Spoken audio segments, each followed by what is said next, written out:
বাবে হাজু হৈছোঁ মই নিউজ 18ৰ হৈ আহিছোঁ আৰু লগত আছে আজি শিল্পী জুবিন গাৰ্গ বিস্ফোৰক সাক্ষাৎকাৰ এইভাবে কৈছোঁ মাথো কিছু সময় পূৰ্বে ফেচবুকত তেখেতৰ ব্যক্তিগত পেজত যি লোকসভাত যি নাগৰিকত্ব সংশোধনী বিধেয়কখন উত্থাপন হৈছে গৃহীত হ'ব হয়তো কিছু মুহূৰ্তৰ পাছত কিন্তু শিল্পী জুবিন গাৰ্গে নিজৰ ফেচবুক পেজত অসমৰ মাননীয় মুখ্যমন্ত্ৰী সৰ্বানন্দ সোণোৱালক উদ্দেশ্য কৰি ফেচবুক পোষ্ট দিছে নিজে হাতত এখন চিঠি লৈ তেখেতে থিয় হৈছে যে অসম আৰু অসমীয়া জাতি এতিয়া বিপদত সেইবাবে জুবিন দাই সেইখন মুকলি চিঠি মুখ্যমন্ত্ৰী সৰ্বানন্দ সোণোৱাল ডাঙৰীয়ালৈ দিছে এসপ্তাহলৈ তেখেত নাথাকে তেখেত বহু অনুষ্ঠানৰ বাবে তেখেত বাহিৰলৈ যাব এসপ্তাহ পাছত তেখেত আকৌ অসমলৈ ঘূৰি আহিব তাৰ পাছত তেখেতে অকলে যুঁজিব বুলি এক বিস্ফোৰণ কৰিছে তেখেতৰ বিষয়ে এই সকলো বিষয়ে জানিব বিচাৰিম জুবিন দা এটা মহা বিস্ফোৰণ কৰিছে আপুনি ফেচবুক পেজত নিজৰ সেইটো আচলতে কি কথাটো যে এই যে কনফিউজনটা সৃষ্টি কৰি দিলে গোটেই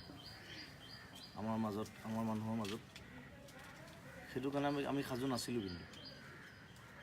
এই কনফিউজনটো আমাক নালাগে প্ৰথম কথা পৰিৱৰ্তন এতিয়া বিজেপিৰ মই গান গাইছিলোঁ মই হেল্প কৰিছিলোঁ মই চেঞ্জ বিচাৰিছিলোঁ য়েছ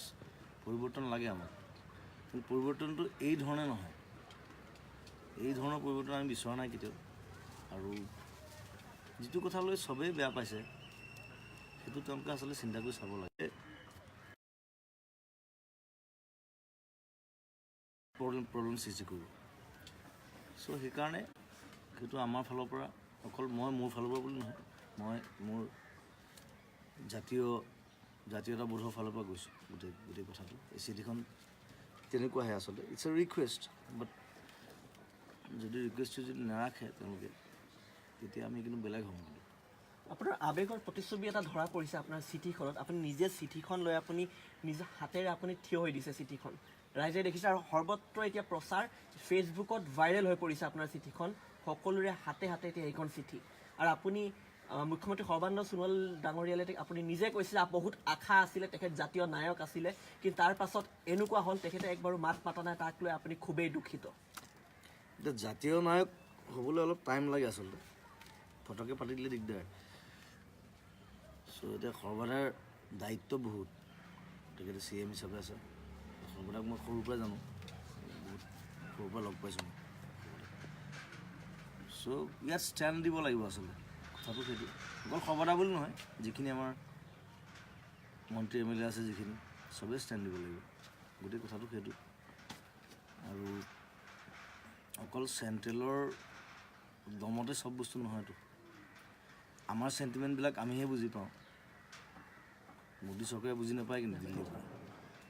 কাৰণ তেওঁলোক অসমীয়া নহয় নহয় অসমীয়া আমি সৰুৰ পৰা আমি আমাৰ ভাত খাইছোঁ আমাৰ তিতা কেৰেলা খাইছোঁ আমি হয়নে আমাৰ খাৰলি খাইছোঁ আমাৰ পিঠা খাইছোঁ তেওঁলোকে নাজানো নহয় এনেই ওপৰৰ পৰা মাত মাতিলে নহ'ব বুজি পাব লাগিব আৰু আমাৰ মানুহখিনি বুজি পোৱাটো বেছি দিব মোৰ মতে আৰু চিঠিখনত আপুনি মুকলিকৈ লিখিছে এসপ্তাহ পিছত আপুনি এসপ্তাহৰ কাৰণে আপুনি অনুষ্ঠানৰ পৰা বাহিৰত গৈছে আপুনি আন্দোলনত নিজেও নামিম বুলি কৈছে মই নিজে নহয় মই আছোঁৱে দেখোন মই আৰম্ভণিৰ পৰা আছোঁ আৰু এইটো বেছি জটিল হৈ গ'লে এতিয়া চব মানুহ ওলাই আহিব চবেই অংশগ্ৰহণ কৰিব বস্তুটো আৰু জটিল হৈ গৈ থাকিব চ' বেছি কমপ্লিকেশ্যনলৈ নগৈ ধুনীয়াকৈ চিম্প্লিফাই কৰিলে হ'ল কথাবিলাক জুবিন দা আন এটা প্ৰশ্ন আপুনি জাতিৰ হকে আপুনি আগৰ পৰাই মাত মাতি আহিছে সেইবাবে আপোনাৰ যোনটো ফেন ফলোয়িং অসমত এনেকুৱা ফেন ফলোয়িং অসমত নাই বুলি ক'ব লাগিব এক প্ৰকাৰ আৰু আপুনি যিদৰে কৈছে আপুনি কি কৰিম নাজানো আপুনি এক প্ৰকাৰ ভাঙি পৰা যেন লাগিছে আপুনি বৰ্তমান যি ভূমিকা দেখা গৈছে নাগৰিকত্ব সংশোধনী বিধেয়কখনক লৈ কিনি আৰু সৰ্বত্ৰে ফেচবুকত সকলো এক চৰ্চাৰ বিষয় হৈ পৰিছে আপোনাৰ পষ্টটো ৰাইজ ওলাই আহিম বুলি কৈছে আৰু কেনেদৰে আপুনি সকলোকে লগত লৈ আপুনি আগবাঢ়িম বুলি ভাবিছে আন্দোলনটো আমি প্লেন কৰিম আৰু মই কালি মই কথা পাতিছোঁ সমজ জিলাৰ প্ৰটেষ্ট বস্তুটো যিটো গান্ধীবাদী যিটো অহিংসা তাৰ মাজেৰে যাম আৰু মই সকলোকে আহ্বান কৰোঁ সেইকাৰণে যাতে কোনো ধৰণৰ যাতে গণ্ডগোল নহয় কোনো যাতে উৎপাত নকৰে মাৰপিট নকৰে কাজিয়া পেচাল নকৰে তাৰ মাজেৰে আমি এই সমস্যাটো আমি সমাধান আমি কৰিম, তাৰ মাজেৰে কৰিম। দাদা, জাতি সংকটত আৰু এই মুহূৰ্তত দেখা গৈছে বহু লোকে এই যি জাতীয় নাগৰিকত্ব সংশোধনী বিধেয়ক তাক লৈ ৰাজনীতি কৰা দেখা গৈছে, তেনে লোকক আপুনি কিবা আহ্বান দিব বিচাৰিব? ইয়াত ৰাজনীতি হ'ব নালাগে, এইটো একদম মানুহৰ বস্তু, এটা মানুহৰ নিজৰ ভিতৰৰ বস্তু। চ' মানুহৰ মাজত মানুহ হিচাপে আমি কেনেকৈ কাম কৰোঁ সেইটো ডাঙৰ কথা। আমি কি ধৰণে আমি এজন ভাল নাগৰিক হিচাপে, এজন ভাল মানুহ হিচাপে মানৱকে আগুৱাই লৈ যাব পাৰোঁ, গোটেই বস্তুটো সেইটোৱে ইম্পৰ্টেণ্ট।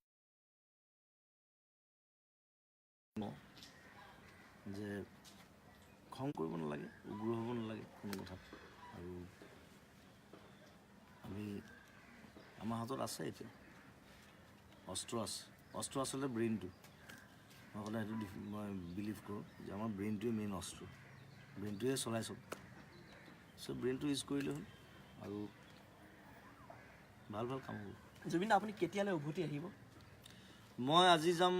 মই গোলাঘাট, তাৰপিছত মই কাইলৈকে দিৰাং যাম, শ্বুটিং আছে, তাৰপিছত কেলকাতা যাম।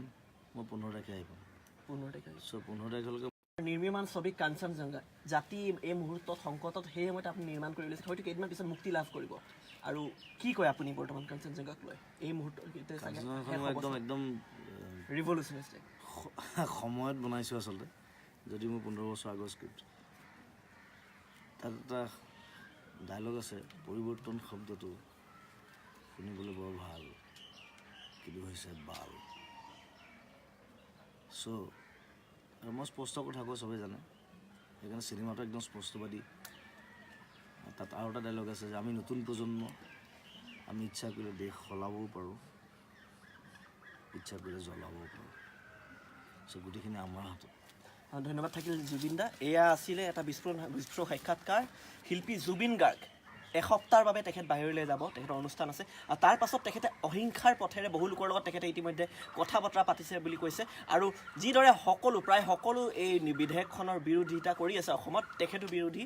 আৰু নিজস্ব দৃষ্টিভংগীৰে তেখেত আগুৱাই যাব। সকলোকে আহ্বান জনাইছে তেখেতৰ এই যি আন্দোলনত তেখেতক লগ দিবলৈ।